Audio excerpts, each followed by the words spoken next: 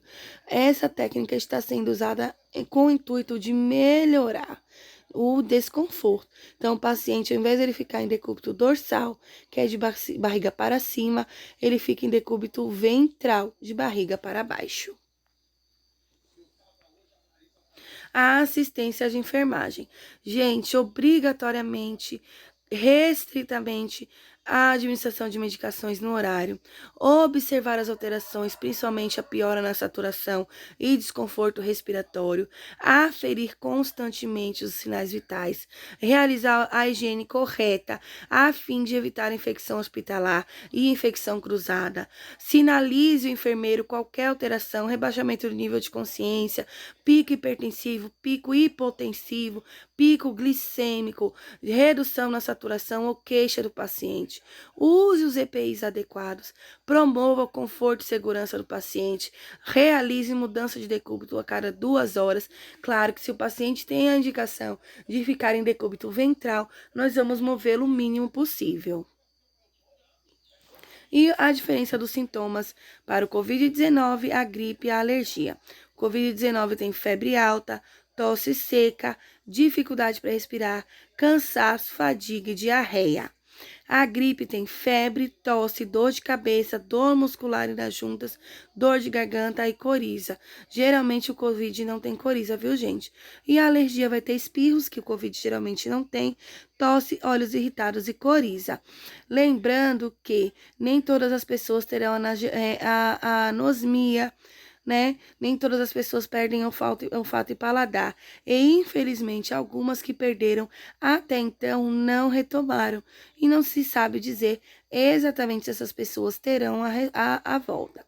Lembrando, gente, que agora a vacinação contra a Covid-19, ela é preventiva para que o paciente não desenvolva os sinais graves e moderados da doença. Quer dizer que a pessoa pós-vacinada, ela pode sim ser contaminada, no entanto, ela vai ter sinais leves. Isso não quer dizer, então, que nós vamos deixar de mão, que vamos parar de usar máscara, que vamos parar de usar álcool gel, que vamos parar de fazer asepsia e principalmente que vamos deixar de usar os EPIs. De forma alguma. Enquanto não existir a cura definitiva, nós temos que aprender a viver em um novo normal. Nós temos que aprender a viver de uma nova forma. Lembrando que nós perdemos muito dos nossos colegas nessa pandemia. As contaminações geralmente se davam no momento da desparamentação. Então, o cuidado consigo, o cuidado com o paciente, com o colega, em fazer a higiene, a asepsia é essencial. Até mesmo porque você pode levar o vírus para dentro da sua casa, como aconteceu com várias pessoas. Nós, profissionais da enfermagem, não nos damos ao luxo de recusar atendimento no momento desse. Esse paciente, ele necessita da nossa assistência e a nossa função é prestá-la da melhor forma possível. Claro, você vai estar paramentado, mas você não vai ter medo ou nojo do seu paciente. Você vai ter cuidado, mas você não vai deixar o seu paciente sem assistência. Você não vai deixar o seu paciente passar mais de 3 dias com uma punção venosa, de forma alguma. Toda assistência deve ser prestada. Certinho, galerinha? Os sinais e sintomas. A COVID, febre alta, tosse, fadiga, dificuldade para respirar. A gripe começa muito intensa, com febre que vai durar aí geralmente 3 dias e é a única que traz dores musculares, apesar que o COVID tem evoluído com dores generalizadas, algia generalizada. No resfriado, vai ter coriza, congestão nasal, tosse, dor de garganta, mas nem todos ao mesmo tempo. E a alergia, coceira no nariz, inflamação da córnea ou conjuntivite, né? Inflamação da garganta, coriza, irritação nos olhos e congestão nasal. Certinho, pessoal? Dúvidas? Chama lá no chat que eu tô esperando por vocês.